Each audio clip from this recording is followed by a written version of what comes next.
Fala, people! Estamos de volta, mais uma aula aqui para vocês, conteúdo mesmo para quem está batendo forte, estudando. Acredite, você vai conseguir a aprovação, tenha fé em Deus.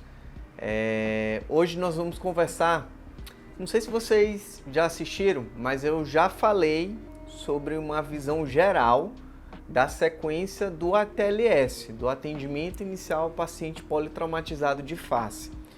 E hoje eu separei o dia de hoje para falar mais detalhado, de forma mais pormenorizada, essa sequência do ABCDE do trauma.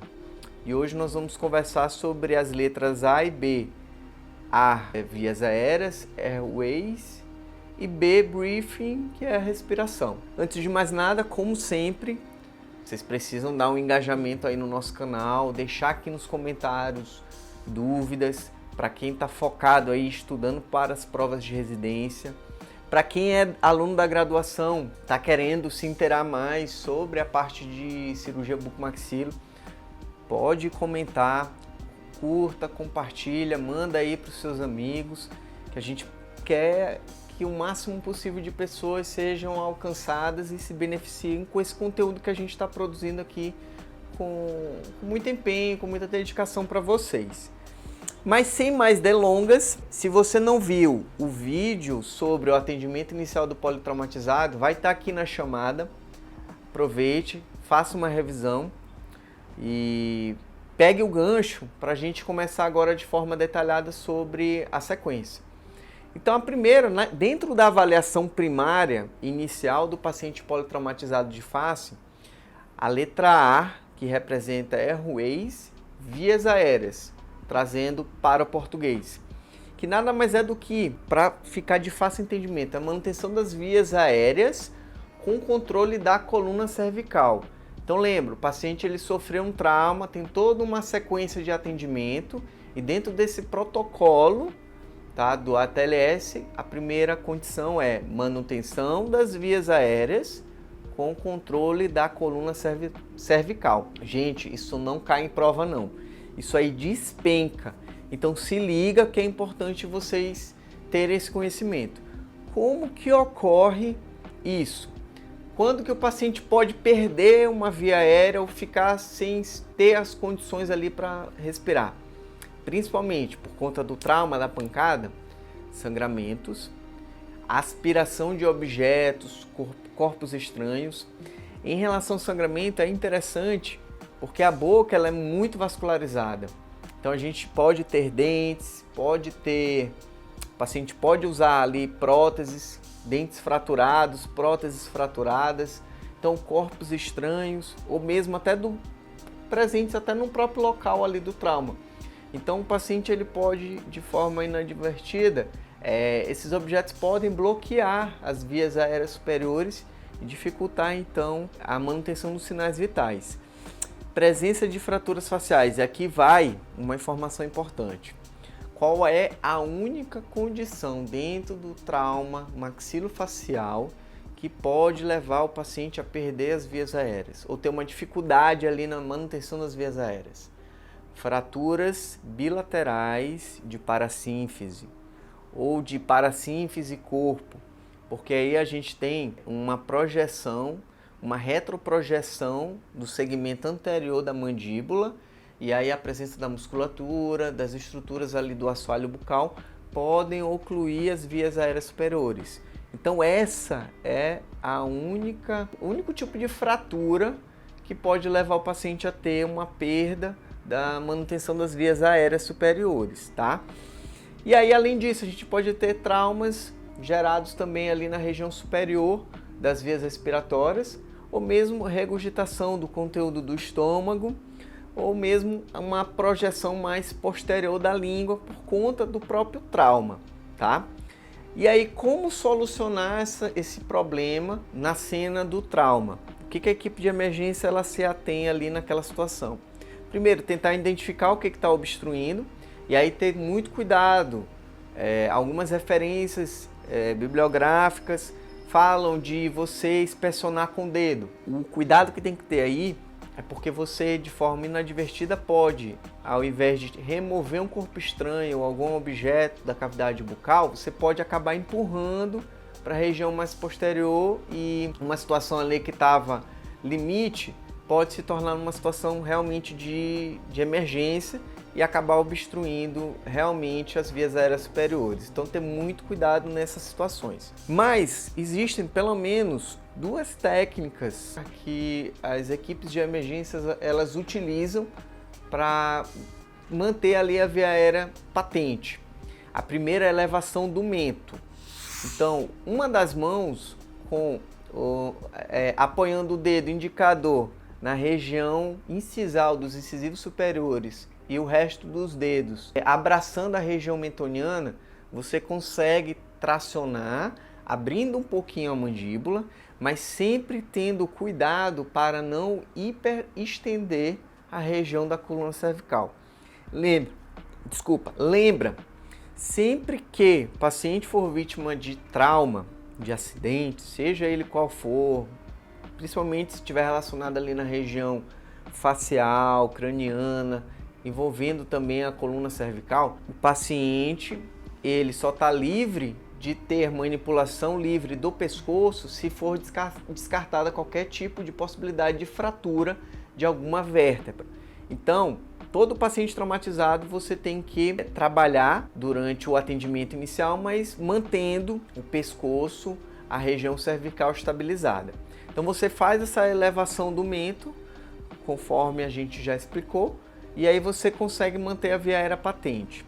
Agora, existe uma outra possibilidade também, que é a propulsão da mandíbula. Você pode, na região posterior aqui do ângulo, apoiando a cabeça do paciente, você pode jogar a mandíbula para frente, com o apoio de uma segunda pessoa para também fazer essa propulsão mandibular para a região anterior. Então, além de ter o cuidado de não hiperestender ou hiperflexionar o pescoço, pacientes com fraturas suspeitas de base de crânio, seja fossa craniana anterior, média ou posterior, existem alguns sinais clínicos disso, como os olhos de Guaxinim, que é o edema, equimose periorbitário bilateral, sinal de Battle atrás da orelha, ali no processo mastoide, e outros sinais. Então, sempre que o paciente tiver uma suspeita de fratura de base de crânio, a gente não deve inserir qualquer tipo de tubo na região ou sonda pelo nariz, sob pena de ter essa sonda ou esse tubo se deslocar para a região intracraniana. Suspeitas de fraturas de base de crânio e da lâmina cribriforme do osso etmóide, tá? Então, isso é muito importante. Manteve ali a via aérea patente, sempre estabilizar o pescoço. E aí vocês já viram na televisão ou mesmo na vida real, colocar o colar cervical, usar a prancha, né, imobilizadora, para fazer o transporte e o condicionamento desse paciente ali até que possíveis fraturas da coluna cervical e vertebral tenham sido descartadas. Beleza? Ficou alguma dúvida? Então o uso dos estabilizadores são muito importantes nessa fase inicial da manutenção das vias aéreas e do controle da coluna cervical. Evoluindo um pouquinho, depois do controle das vias aéreas e da manutenção da coluna cervical, a gente precisa ir para a letra B, que nada mais é do que breathing, respiração, que está relacionado com a ventilação do paciente, a entrada e a eficiência desse oxigênio, as trocas gasosas que são realizadas ali pelo pulmão. E o que a gente tem que ficar bem atento durante essa avaliação? Primeiro, sentir, ouvir e ver. Sentir que o paciente está tendo expansão torácica. Ouvir, se possível, essa respiração, mesmo que seja ali mais limitada. E, se possível, ver se tem a expansão torácica. Esses são os 3 primeiros sentidos que a gente deve utilizar ali na avaliação da respiração. Lembrando que a troca de ar não garante uma ventilação adequada e que uma via aérea respiratória segura, ela é imprescindível. Então, se o paciente não estiver ventilando bem, tiver com a saturação de oxigênio baixa, não estiver realizando a expansão torácica de forma adequada, a gente precisa garantir essa via aérea. E aí é necessário que faça, então, uma intubação, que pode ser pelo nariz, que é a intubação nasotraqueal, ou mais comum, nos casos de trauma, a intubação orotraqueal. Beleza, mas se a equipe de emergência identificou que o paciente está com a via aérea superior obstruída, não conseguiram desobstruir, aí a gente tem que partir para uma via aérea cirúrgica. A primeira de escolha é uma cricotireoidostomia ou uma traqueostomia de urgência, né? Porque existe também a traqueostomia eletiva, que é feita no hospital para pacientes que estão intubados há mais de 7, 10 dias. Então é necessário fazer essa troca da via de intubação por conta das cordas vocais, da laringe do paciente. Então, perfeito. Eu entendi que se o paciente não estiver respirando bem, eu preciso garantir então uma via aérea segura. Então eu faço a intubação endotraqueal, que pode ser pelo nariz ou mais comum é pela boca. E aí, se o paciente não puder fazer essa intubação pelo nariz ou pela boca, eu tenho que partir para uma via aérea cirúrgica de urgência, no caso de emergência, né? Ou a crico ou a traqueostomia de emergência. Sempre a equipe de emergência vai fazer uma ausculta pulmonar, avaliar se os ruídos, os murmúrios vesiculares do paciente estão presentes e se estão adequados, ou se tem algum ruído estranho, se tem algum murmúrio fora do normal. Então isso vão dar indícios de ter algum elemento a mais presente ali no paciente. E aí o que é interessante a gente lembrar, que cai bastante em prova. Se tiver presença de ruídos cardíacos distantes e as veias do pescoço estiverem dilatadas, distendidas, isso aí sugere um tamponamento cardíaco. Na avaliação da respiração, ou seja, da letra B, do briefing, a gente precisa fazer uma avaliação torácica pormenorizada. Então a equipe, ela segue a sequência, vias aéreas superiores, depois tórax. No tórax, a gente tem algumas condições principais que estão relacionadas após eventos traumáticos. O primeiro deles é o mais comum, talvez seja o pneumotórax aberto, que nada mais é algum defeito na parede torácica do paciente, do traumatizado, que permite que haja uma saída de ar. Ele consegue inspirar o oxigênio, mas a troca gasosa não é executada porque há uma saída de dentro para fora em algum ponto, tá? Geralmente um proveniente do trauma. Então, o pulmão, nesse lado onde há um defeito, ou uma laceração, ou um ferimento penetrante, ou corte contuso, o pulmão ele acaba colabando. Então ele não tem ali a sua atividade, ele até infla um pouquinho, mas ele não consegue desinflar e inflar novamente da forma adequada. O tratamento no caso do pneumotórax aberto, curativo de 3 pontas. Se a gente fizer um curativo de 4 pontas, vedando, ocluindo totalmente, a gente vai ter um pneumotórax hipertensivo. E aí a gente cria um outro problema. Então no pneumotórax aberto, a gente tem que fazer um curativo de 3 pontas. Por quê? Para permitir que a saída de ar aconteça, a troca gasosa aconteça. Então a gente não tem ali a oclusão total do ferimento. Além disso, a gente coloca um dreno em posição que vai funcionar, então, o curativo de 3 pontas como uma válvula, tá? Se fechar totalmente curativo, como a gente já conversou, transforma o pneumotórax aberto em pneumotórax hipertensivo. Trauma torácico ou pneumotórax fechado, tá? O ar ele vai escapar do pulmão para o espaço pleural. O tratamento nesse caso é a instalação também de um dreno, mas só que de um tamanho ali moderado para grande, na linha média axilar, ali em torno do 5º espaço intercostal. É a mesma posição que a gente coloca o dreno no pneumotórax aberto, tá? E aí esse dreno ele fica em posição. Geralmente a incisão é feita na altura ali entre a 5ª e a 6ª costela.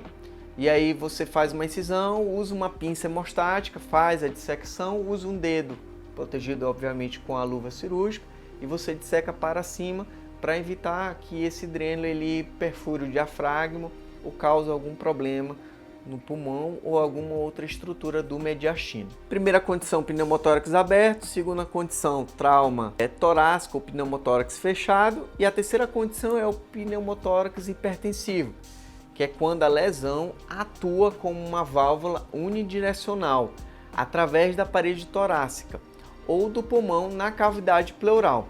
Então a gente tem, pode ter compressão das estruturas, da aorta, do coração, do próprio pulmão, inclusive do pulmão que não está ou que não foi traumatizado, tá?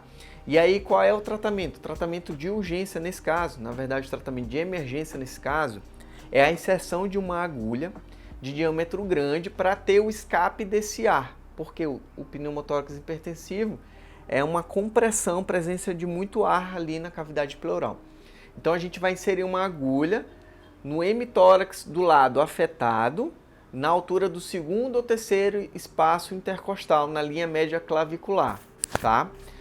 E aí depois faz a instalação também de um dreno para manter ali essa drenagem do ar de possivelmente sangue também presente na cavidade pleural. Pneumotórax aberto, tórax instável, trauma torácico ou pneumotórax fechado, pneumotórax hipertensivo, quarto ponto, hemotórax, hemo, sangue.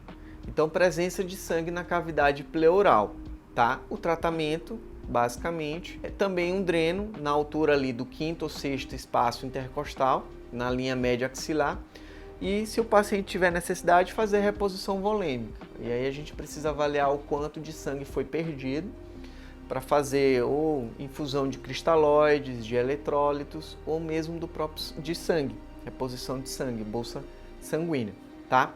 Em casos maciços de sangramento, porque veja, no tórax a gente tem a presença de grandes artérias, a aorta, tem um coração, tem as artérias pulmonares, tem as veias.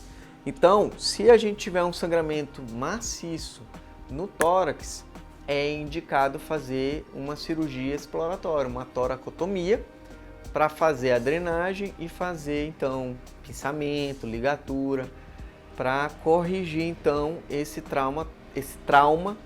hemotórax presente no trauma. A última condição é o tórax instável, ou seja, presença de possíveis fraturas dos arcos costais, de costelas, perfurações ali da cavidade pleural, do próprio pulmão. Isso aí pode ocasionar no paciente uma expansão irregular do tórax, um mau funcionamento ou um funcionamento inadequado dos pulmões, e aí não há uma troca gasosa adequada. A atividade pulmonar ela fica prejudicada. E aí, o manejo no caso dos traumas do tórax instável é principalmente o manejo da dor, o paciente vai sentir muita dor, um fornecimento adequado de oxigênio, se o paciente não estiver entubado, colocar um catéter de O2, ambu, cânula de Guedel, ou seja, manter a via aérea patente de alguma forma com fornecimento de oxigênio. E o controle da ventilação, porque pacientes que são entubados e colocados em ventilação contínua, pode ter então ali uma exacerbação do volume de oxigênio no tórax. E no tórax instável, isso pode causar outros problemas. Então o controle desse fornecimento da ventilação é importante nesses casos. Beleza? Então, gente, eu quis passar para vocês de forma ali bem detalhada, mais resumida, porém bem objetiva, do que a gente tem nos casos de A e B, o que a gente tem que se atentar para as provas de residência. Então, eu espero que vocês tenham gostado. Assistam esse vídeo quantas vezes vocês acharem necessário, anotem e bons estudos. Eu espero poder ajudar vocês mais ainda. Até a próxima!